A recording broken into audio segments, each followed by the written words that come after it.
Bonjour, je vais faire une espèce de réponse à un commentaire que je vais faire comme ça, un enregistrement à la volée. Je fais d'autres enregistrements sur le site de mon cabinet au titre du docteur William Théo, qui sont plus structurés ou montés d'une manière vidéographique. Et ici, je vais simplement, comme ça, discourir pour répondre, le temps que ça durera, en improvisant, pour apporter certains éclairages à donc un commentaire et des questions et voire des critiques. Mais enfin, c'est quelqu'un qui ne... Enfin, c'est ce type de commentaire qui ne procède que par critique. Donc, en fait, c'est une sorte de question. Et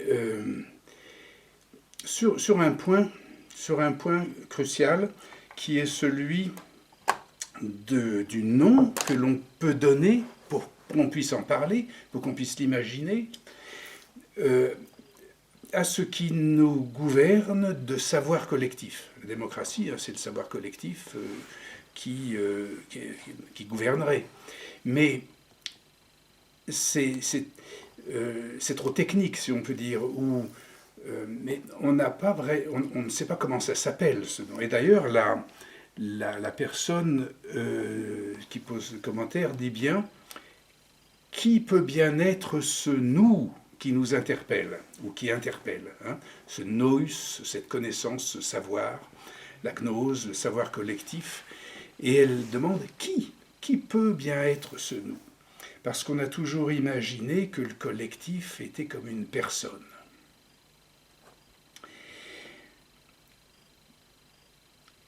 Alors qu'on va voir que ça peut être autre chose, un être, autre chose qu'une personne. Alors, le reproche qui m'est fait, ou la critique, c'est du fait qu'on me reproche que je mette pour indiquer ce nous qui peut bien être ce nous qui nous dirigerait ou qui ferait la collectivité du nous, je ne le nomme pas. Des fois, j'ai essayé de l'appeler nous, j'ai essayé de l'appeler gouvernance, point G de la gouvernance, ou des choses comme ça, mais je ne le nomme pas bien, en tout cas, et donc je ne le nomme pas, mais simplement, je me suffis, ou je suggère qu'il suffise qu'on lui donne son chiffre, son code, c'est-à-dire, dans les formules cybernétiques, ça s'écrit S2. Un S1, S2, peut-être un S petite n. Bon. Alors, donc, ce commentateur me dit ce S2, ça nous dit rien. Et elle dit ce S2 brandit comme un chiffre, un code qui devrait nous gouverner sous le, entre guillemets, libre arbitre d'un algorithme. Pas un libre arbitre, cet algorithme, il reflète le savoir collectif. Mais d'un algorithme dont même le fondateur n'explique pas clairement la fonction. Le fondateur de l'algorithme, c'est Jacques Lacan, voire éventuellement moi qui l'ai appareillé dans un logiciel, dans une application logicielle qui s'appelle Vote Mobile, hein, pour bien le dire. Donc effectivement, en fait, si on reprend ce que le commentateur n'a pas forcément voulu dire, mais c'est plutôt en me pointant, même le fondateur n'explique pas clairement la fonction. En fait, on peut très bien parler du fondateur Lacan, parce que c'est Lacan qui a fondé cet algorithme, et que j'applique tout simplement. Ce fondateur, effectivement, n'explique pas très bien la fonction, et précisément, dans le S2, l'algorithme c'est S1, S2, A et S barré, enfin il y a différentes choses comme ça, mais il y a dans cet algorithme des 4 discours, ou des discours sociaux, il y a un certain S2 qui représente le savoir. Et effectivement, Lacan n'explique pas très bien. Et pourquoi n'explique-t-il pas très bien ? Parce que parce que ça ne porte pas de nom. Et je vais expliquer pourquoi, et si on a besoin d'avoir des preuves ou des références. C'est au carrefour d'un événement, un carrefour très intéressant dans l'enseignement et la vie de Lacan. C'est au milieu de ce séminaire qui s'appelle Encore, des années 1973. Et au milieu du séminaire, il se trouve que Lacan, si on peut dire, est identifié. C'est la foi fondamentale, ça arrive une fois dans la vie. Il est identifié et il s'en remettra pas si bien. Pourquoi est-il identifié ou comment, qu'est-ce que ça veut dire, qu'est-ce que j'affirme là? C'est, je fais une lecture, hein, donc c'est février 73, 20 février 73. Alors, c'est ce qui fait qu'aujourd'hui, et d'une façon qui apparaîtra peut-être à certains paradoxes, je vous conseillerais de lire un livre dont le moins qu'on puisse dire est qu'il me concerne. Ben oui, ça, on va voir, évidemment, c'est le moins qu'on puisse dire. Ce livre s'appelle « Le titre de la lettre ». Il est ici. Hein, et il est paru aux éditions Galilée. Ça, c'est trop drôle, mais on verra pourquoi. Enfin, collection à la lettre. Je ne vous en dirai pas les auteurs, qui me semblent en l'occasion jouer plutôt le rôle de sous-fifre. Il n'est pas très gentil. Le fifre, c'est un flutio. Et ce qu'il y a sous le flutio, c'est un sous-fifre, ou des sous-fifres. Voilà, il dit c'est pas pour autant diminuer leur travail, car je dirais quant à moi, c'est avec la plus grande satisfaction que je l'ai lu. Je désirerais, en gros, il dit qu'il a jamais lu un livre qui parle aussi bien de ce qu'il dit et qui relate, traduit aussi bien ce qu'il dit. Mais à un moment, il dit, c'est à partir vers les 30 dernières pages, voilà. Je désirais soumettre votre auditoire à l'épreuve de ce livre, écrit dans les plus mauvaises intentions, le pauvre, comme vous pourrez le constater à la 30aine des dernières pages. Je ne saurais trop en encourager la diffusion. Et bon, donc évidemment, comme il le dit, ça apparaît peut-être comme un certain paradoxe. Eh bien, c'est parce que dans le titre de la lettre, un philosophe décédé récemment, fameux, Jean-Luc Nancy, a écrit ce livre, le titre de la lettre, avec Philippe Lacoue-Labarthe. C'était un petit peu, je l'imagine, je ne connais pas bien Lacoue-Labarthe, mais on a Deleuze et Guattari. Guattari qui était analysant de Lacan avec le philosophe, et là le philosophe Nancy qui est Lacoue-Labarthe. Enfin, c'est à peu près une espèce d'alliance, je pense, un peu semblable à Deleuze et Guattari. Là, Lacoue-Labarthe et Nancy écrivent le titre de la lettre. Et si on prend les 30 pages finales, hein, pour arriver à là où il nous indique, on a un schéma, un graphe. Et ce graphe, c'est le système, il est censé représenter un texte ou une fondation de Lacan qui s'appelle l'instance de la lettre.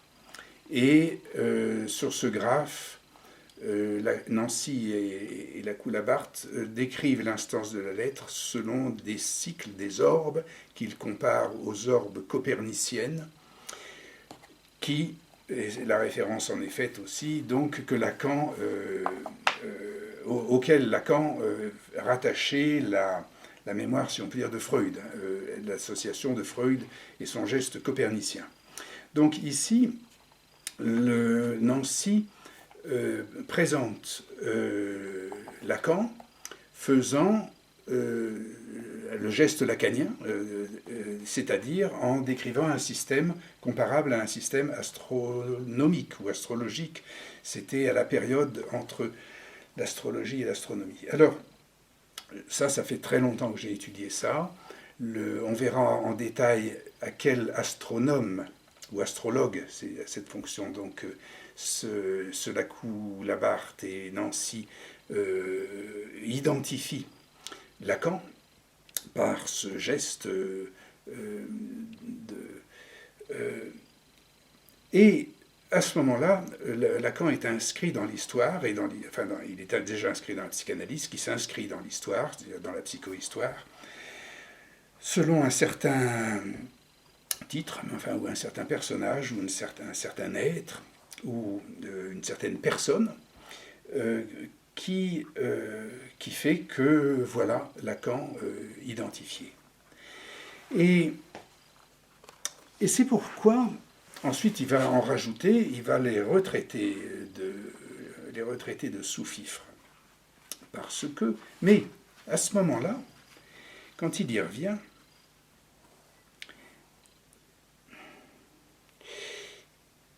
il va commencer à traiter du signifiant de la personne. Lui, le voilà dévoilé, son signifiant, son identité, et donc étant mise en lumière. Que reste-t-il de l'être ? La commentatrice dirait, qui peut bien être ce nous qui interpelle ? Qui peut bien être cet être qui interpelle par le moyen de son signifiant, c'est-à-dire cette identité, en l'occurrence dévoilée, qui n'est pas Copernic, qui est un autre astronome. Qui ? Alors, Lacan va justement, à partir de ce moment-là, commencer, il est dans l'expérience essentielle de parler de sa personne, enfin, à partir de sa personne, hein, et non plus de son nom qui aura tout dit dans la phrase ou la phase éclose. Donc ce qui est éclos dans la phase éclose, c'est le chapitre 2 d'un signifiant qui n'a pas de sens. C'est comme ça que l'on peut désigner quelque chose d'essentiel de la personne, entre la personne et l'être. Alors on le sait, ça va être le là,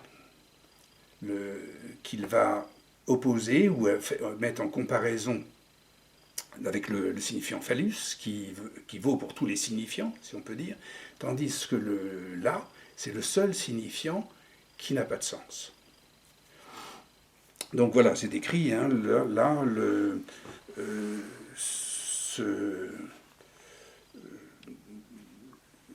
ce signifiant, malgré tout, est courant et indispensable. J'ai parlé tout à l'heure de l'homme et de la femme, c'est un signifiant, ce là, c'est par ce là que je symbolise le signifiant dont il est indispensable de marquer la place, qui ne peut pas être laissé vide. Et c'est un signifiant dont le propre est qu'il est le seul qui ne peut rien signifier. Donc il va ensuite l'inscrire comme L.A. Barré. Donc on a la racine de cette espèce d'aphorisme qu'il résumera ensuite, enfin, ou cette sorte de nom qu'il va donner, cette sorte de nomination qui va être plutôt un aphorisme de la femme n'existe pas. Mais c'est à partir de là, justement, juste au moment où son signifiant phallique, si on peut dire, est parti pour son destin culturel et est parti dans l'histoire. Il est marqué dans l'histoire, défini maintenant, et il va rester cela. Alors, en fait, ce qu'on continue à voir dans les pages qui suivent, c'est-à-dire dans le séminaire, qu'en fait, ce à quoi il voulait venir, donc le séminaire suivant commence comme ça. Nous allons aujourd'hui essayer de parler du savoir. De ce savoir que dans l'inscription des 4 discours dont j'ai cru pouvoir vous exemplifier que se supporte le lien social, j'ai symbolisé en écrivant S2. Voilà, nous arrivons à ce S2. Et alors, peut-être arriverai-je à vous faire sentir pourquoi ce 2 va plus loin qu'une secondarité par rapport au signifiant pur qui s'inscrit du S1, c'est-à-dire pourquoi est-ce que le S2 du savoir collectif va plus loin qu'une secondarité par rapport au signifiant initial, c'est-à-dire du petit chef, de celui qui va représenter, celui qui, au prétexte de l'idéal du moi, hein, le président, enfin, va présider à la représentation. Bon. Alors,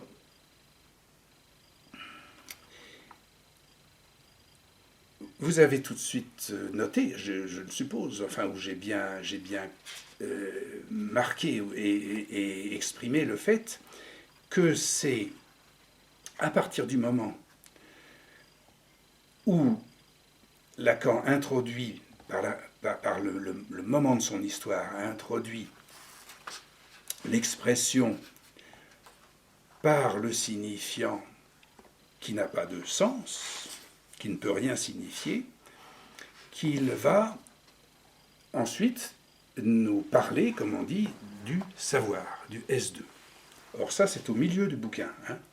Et du S2, là où il commence à en parler, juste dans la charnière où il vient de parler du là qui est barré, du S2, il ne va pas en parler du tout pendant toute la moitié du séminaire, alors qu'il l'a annoncé, et il n'en parle finalement qu'à la petite fin, dans les toutes dernières pages. C'est-à-dire qu'il va passer pratiquement la moitié du séminaire à sous-entendre ce que le S2 pourrait bien, comment il pourrait bien être nommé. C'est ce que demande la commentatrice. Quel nom et qu'est-ce que c'est que ce truc? On nous balance un chiffre. Et effectivement, nous avons dans cette explication nous avons dans cette explication l'histoire qui explique ou qui aboutit à ce qu'on puisse soutenir l'idée que le S2, on ne peut pas le nommer. Parce qu'on ne peut le nommer que par un signifiant qui n'a pas de sens, que par une sorte de là. Hein. Et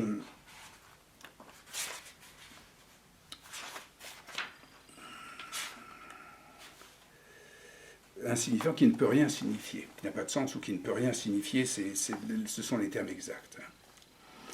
Donc on ne peut nommer le savoir collectif, ce nous dont on se satisfait mal, même si il est ancien, et on l'a proposé pendant les siècles du monothéisme,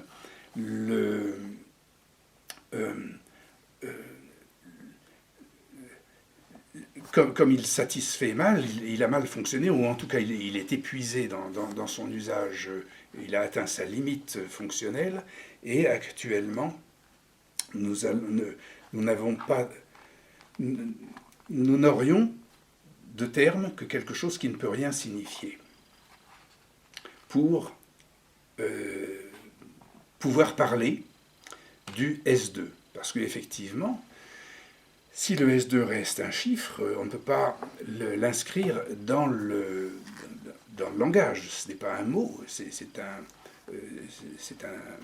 élément, un mathème, ce qu'on appelle un mathème. Donc voilà pourquoi il y aurait mauvais esprit à me reprocher trop sèchement comme ça de ne pas expliquer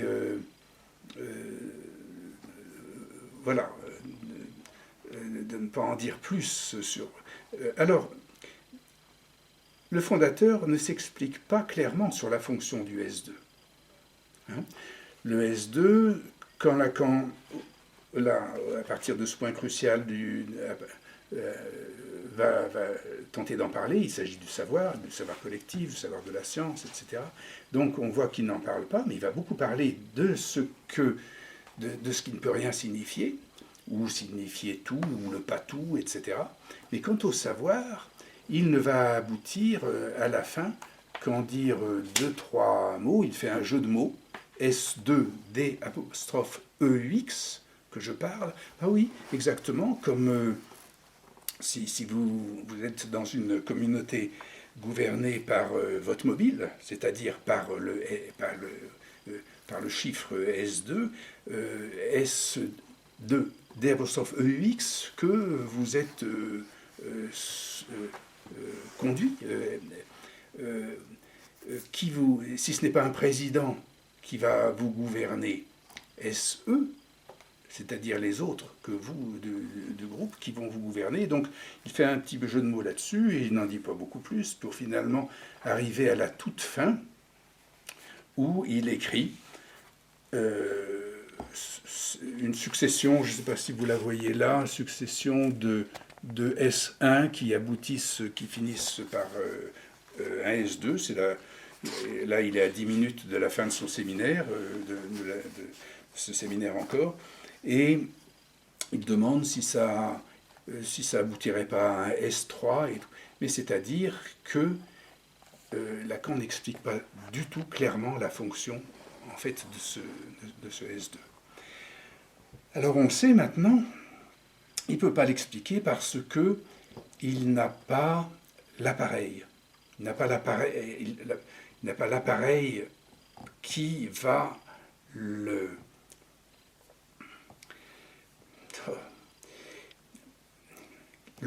prendre au mot, c'est le cas de le dire, avec tous les jeux aussi de la sexualité que l'on pourrait envisager sur ce terme, de la semblance, du semblable, du même.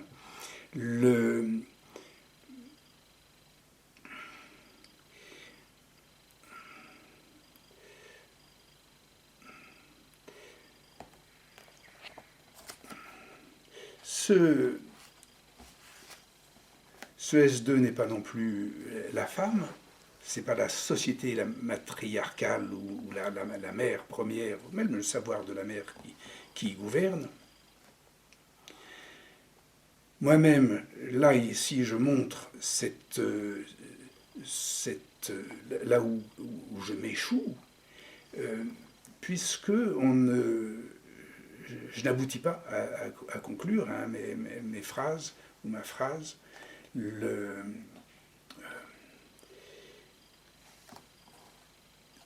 Mais voilà, l'idée me revient. C'est parce que ce qui manque, à Lacan, c'est l'appareil. Il n'est pas entré dans un langage qui s'adresse à l'intelligence artificielle. Or, aujourd'hui, nous y sommes, bel et bien, c'est-à-dire bon et vrai, c'est-à-dire que nous ne parlons plus qu'à l'intelligence artificielle. On croit encore qu'on se parle aux uns et aux autres, mais c'est vrai, mais on ne le fait plus que par le travers d'un transfert que l'on a fait et que l'on fait sur l'intelligence artificielle. Et Lacan ne vivait pas ça. Il a vécu son désêtre de la nomination, hein, que lui inflige le Nancy et la Coulabarte, et il l'a vécu sans avoir l'appareil pour correspondre à cela qu'il ne peut qu'annuler. De dire qu'il n'existe pas. Et effectivement, l'appareil n'existe pas. Seulement, il va endosser, il va faire le corps du savoir collectif, de S2. Alors voilà où nous en sommes. Hein. J'espère que j'ai un peu éclairé et répondu à ce commentaire. On ne peut pas donner de nom à ce qui nous gouverne et ce qui doit nous gouverner. Cependant, et la personne qui a fait le commentaire, il y attachera quelques émotions parce que je sais qu'elle s'intéresse à Aurobindo. Parce que, cependant,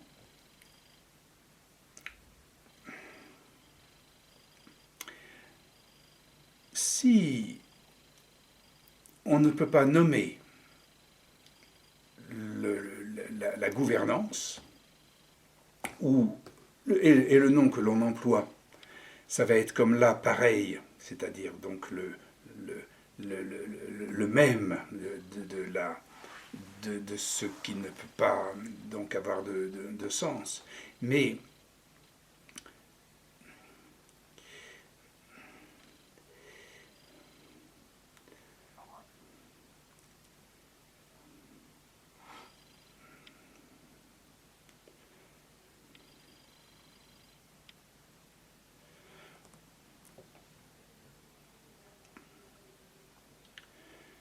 on peut, l'histoire nous le prête, facile.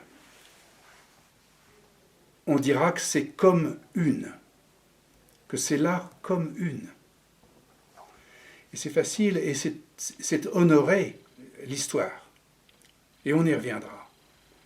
D'ailleurs, la commentatrice ferait bien de vérifier le sado hippocratique, qui n'est pas un sado, ça ne s'écrit pas H-Y, mais enfin, bon, passons sur cette chose-là.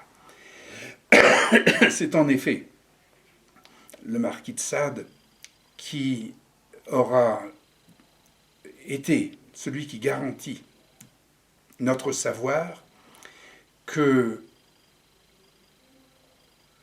l'esprit de la commune, c'est la liberté. Sade l'appelle la déesse.